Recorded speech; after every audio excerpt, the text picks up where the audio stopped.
Can I get a clap, clap, clap, clap, clap, clap, clap, clap, clap, and whoa! Joanna!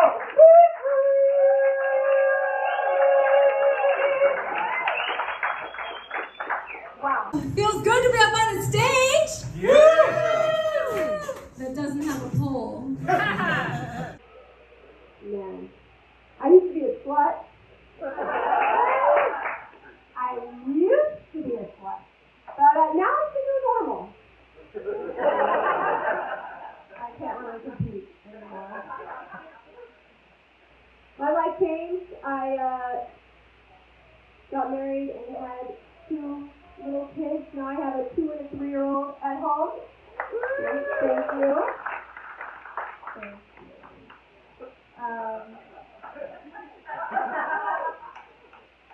But then again, something didn't change. Because I still had my kids out in public half the time. Nobody's throwing ones at me anymore. They throw onesies.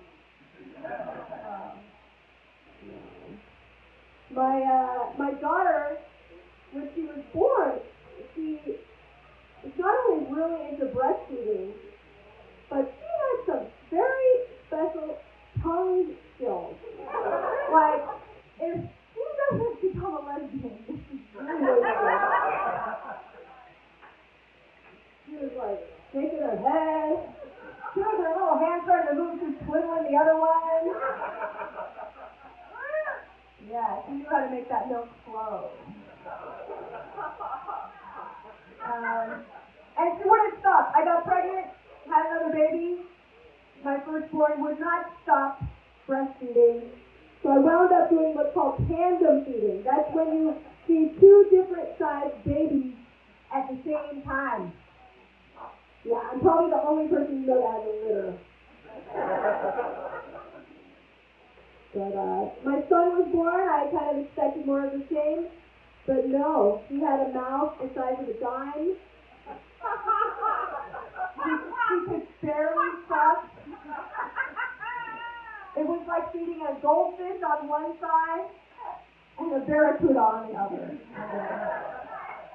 Seriously, if any of you guys go hiking and get bitten by a snake, I have the person to suck them in my mouth. I found a lump in my breast, and I wasn't worried about it. I'm a positive person. I don't worry about it. But then I got my biopsy results, and they were positive too. Turns out I had breast cancer. This hairdo is not a style choice. As awesome as it looks. Thank you. Thank you. Natural mohawk. Natural mohawk. And I know what you guys are thinking. Does the carpet match the drape? And yes, it does. I got a mohawk down there too. Pointing the other direction.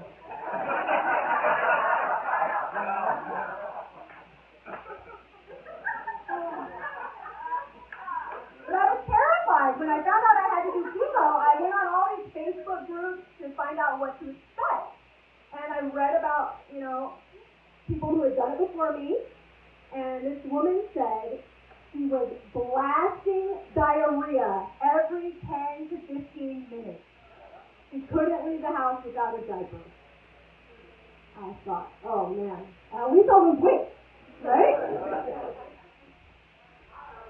So I did it. I did 6 rounds of chemo. I blasted diarrhea. I did not lose weight. In fact, I gained weight because they also put me on steroids. Yes, to counteract the side effects. I'm like, this is not what I signed up for. I'm angry. I have roid rage. I just don't know if it's the steroids or the hemorrhoids.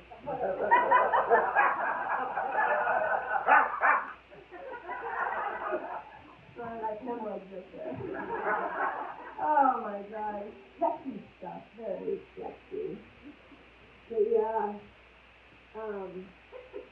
Chemo takes its toll. It makes you immunocompromised, which means you can't fight off the diseases that you normally could. But for me, the worst part about having cancer was finding out that I have herpes.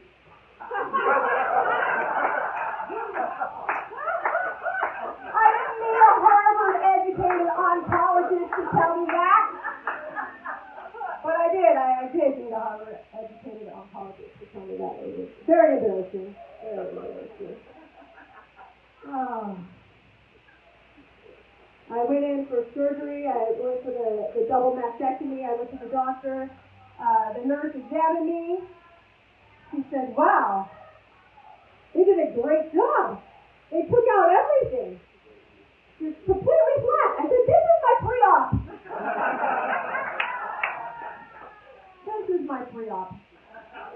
So, on the bright side, I got a free boob job. Paid for by Southern California. Yes. Free boob job. Free boob job. Free boob job. Oh, yeah. Just don't use that term on the Pink Warriors Facebook page. You'll find out why they call them warriors.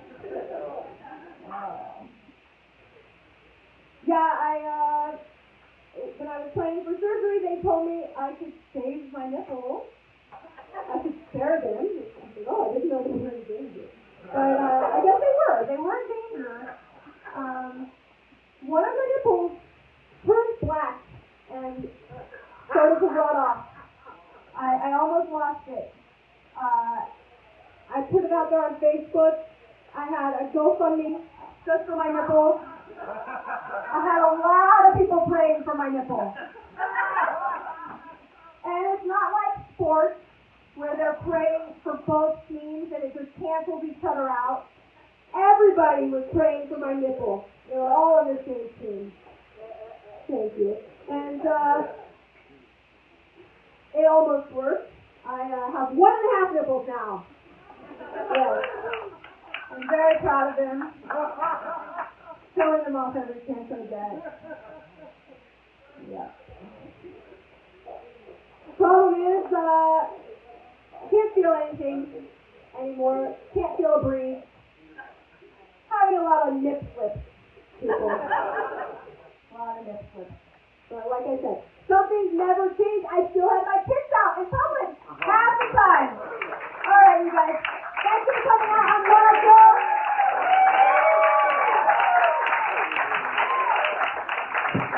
You guys are going to have a great show. Thank you. You guys ready for the next comedian? So this lady right here is another wonderful, talented comedian. I have known this lady for several years. Can I get a clap, clap, clap, clap, clap, clap, clap, clap, clap for Judy Gregory Renado! Oh my God, keep it going, guys, keep it going. Come on, take your head straight. Lift the seat, come on. I'm wiping down. It's still wiped down. It's still wiped.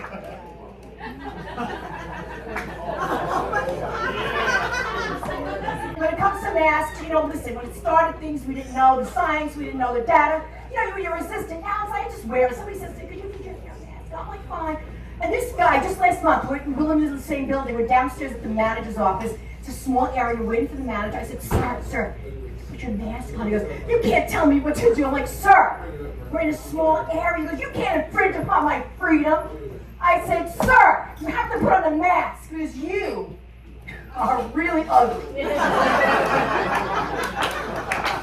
From the nose up, you might have a chance of those sparkly blue eyes, but that face as a whole, it's gotta go. So, we're out of lockdown, right? Remember now, I don't know how many people were in a situation when you're living with somebody, it's rough when you're living with somebody you hate. I hate my husband, I hate this fucking guy. I hate when I see my wife. Not you guys, I would never do that. Him, knock him out. We have our moments. I mean, it's just insane. But it's hard, even when you're compatible with somebody, you ever wake up with your significant other, your partner, and you're in a rage.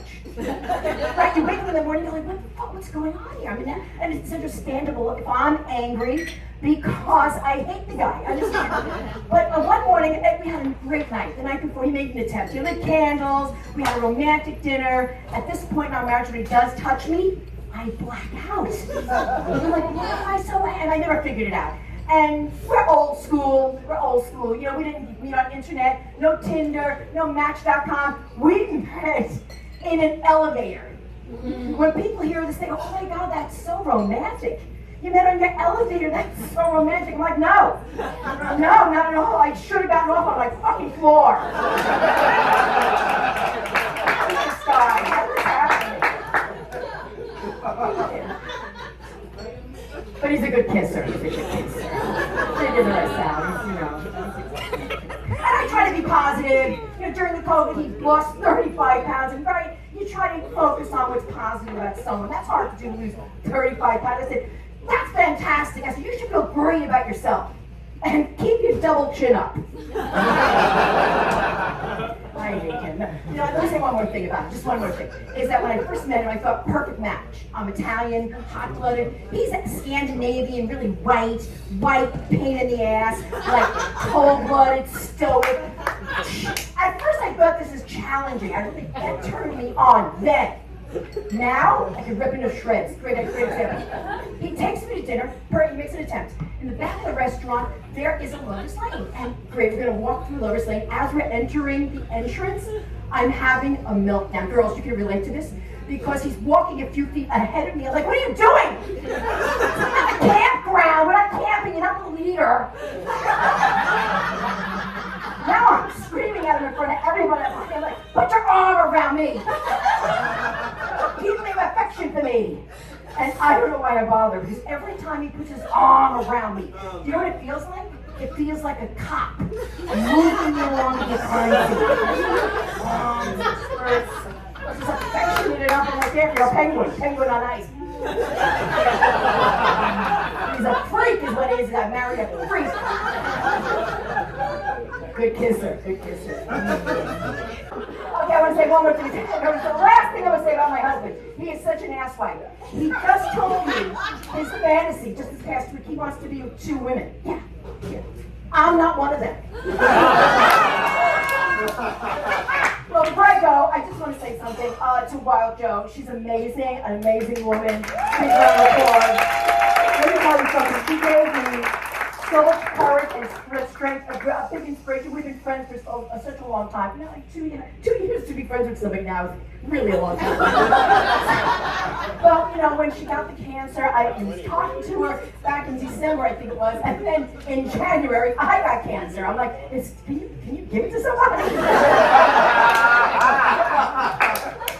But I have to tell you, her inspiration, she gave me the courage to go through a lot with this. And they told me when I got the cancer, they said, it's the best cancer. If you had to choose this cancer, this is the cancer to choose because it was in my uterus. So they do a hysterectomy, they take out your uterus, your cervix, your fallopian. Don't get worried, sir. You look at me like, she's not going to show it to us, is she?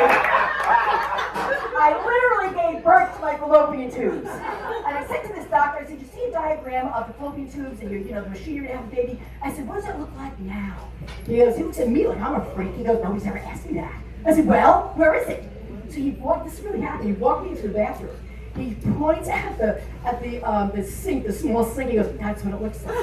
I said, you're telling me that I can wash my clothes in my basin. Is that what you're telling me? I have a basin down here. But again, one other thing I want to say is my husband. As much as I hate this fucking guy, he was there for me the whole time. Still is. And he could have made a choice. He could have made a choice to leave or be homeless. He should have chose homeless. So you guys are great. Thank you. Enjoy yourself. And thank you so much to Joe Walpole. It's an amazing fight, and we can all do it together. Thank you.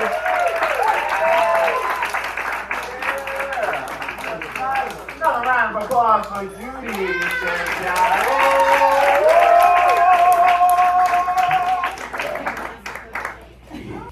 See you guys later next meeting. Can I get a yeah? To the next comedian. I gotta get this right because we gotta bring it out with that love. In a 1, 2, 3, I need a you. 1, 2, 3, you. 1, 1, 2, 3. You. One more time. You. Look at that back from Rosalie. Right,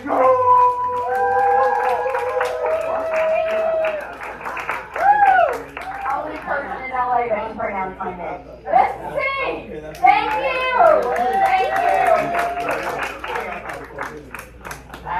Put your dicks away. Your mother is here. You can leave them out, but I think there's some rules against that. Maybe not in LA.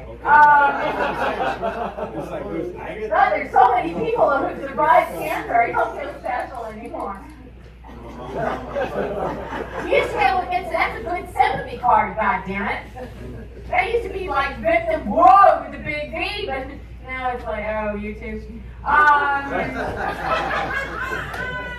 No sympathy. It's true, I'm a survivor. 8 years, guys. 8 years. Happy to be here. Happy every single fucking morning. I've got friends dying right now, and I just fucking hate. My son was so worried about me, he brought me this neckerchief that says fuck cancer from Europe. That's what he brought me from Europe. That's all we got. I like the nipple stories though. I like the nipples. I did go through all the chemo. I did go through all the radiation. Let me tell you, every single generation thinks they are badass because they do drugs. Fucking try chemo, baby! Girl, I did cocaine! Fuck you! Fucking cocaine, little party-ass motherfucking bitch. Let me tell you something. You stick some goddamn chemo up your ass, you're gonna feel a whole lot better. It's the biggest anti-inflammatory known to man. Phenobarbital. What is that stuff? Anyway, no, you guys need the mainstream, the good stuff when they're putting you out. Let me tell you, it's pretty powerful stuff. They put me through all that stuff, and then they were putting me out. The nurse comes over and says, is there anything that you need, ma'am? And I said, save the nipple. She said, what? I said, you heard me. Save the nipple. She said, Ms. Ma, you want to get your doctor? And clickety clacks comes a little short lady. She has to jump up on the stool to look over. And she goes, Miss Maya, what's the problem? And I said, save the nipple. And she said, Miss Maya, we're here today to save your life. We might not be able to save your nipple. It might be too dangerous. I said, you want to see dangerous, bitch?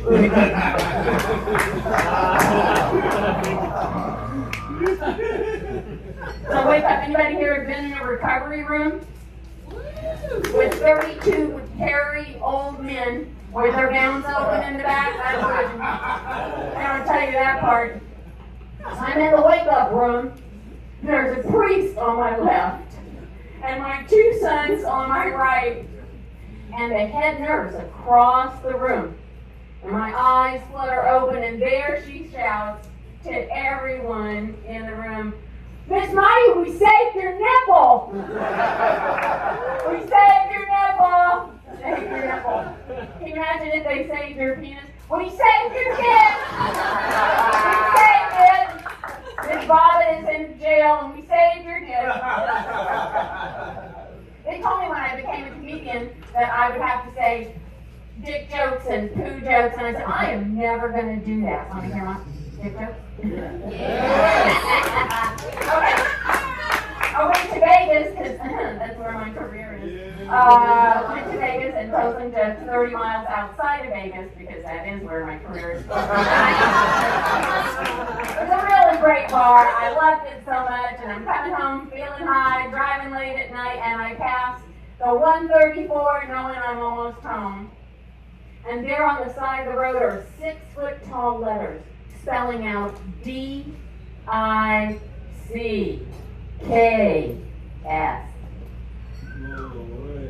Right? Right next to Toyota, swear to God, it's there. And I thought to myself, is this where you get up to get this? Is this like a little, the Weepy apartment sign? It's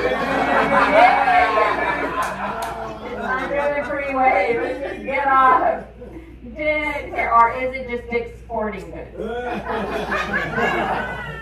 I wasn't sure, but I thought it was a good welcome back to Olay. That was pretty cute. Yeah, you can't say Dick on TV though. I noticed that. I was watching late night television, and this LA comedian that's made it to the big time did his TV clean set, right? That's hard to do. You must have like 15 years doing comedy to be able to pull that stuff off. Clean comedy. And says his last sentence and ends it with, because my girlfriend is a bitch. What? You can say bitch on TV, but you can't say dick? Fuck that. Who made those rules? So you can't say dick. I was watching another little show, and it was called Bob Hearts Abishola, and they let the main female character say, "'Cause our landlord is a dick." And I went, what just happened? RBG. Oh my God, we're here. We arrived. We can now say dick on TV. I think we made it, ladies.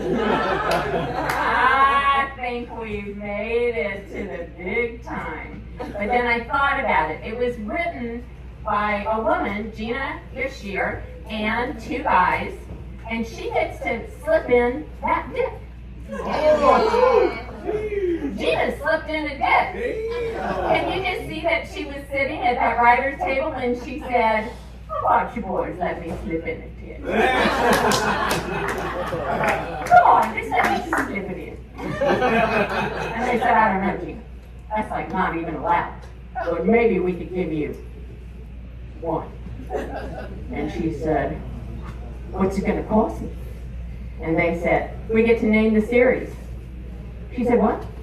They said, "We get to name the entire series if you want to slip a dick in." She said, all right, boys. I'm going to slip it in. Go ahead, name your price." And they said, "We're going to call it Bob Loves a Beach Ola." "Ha! Gotcha." And she went, "Dick." All right, thanks, guys.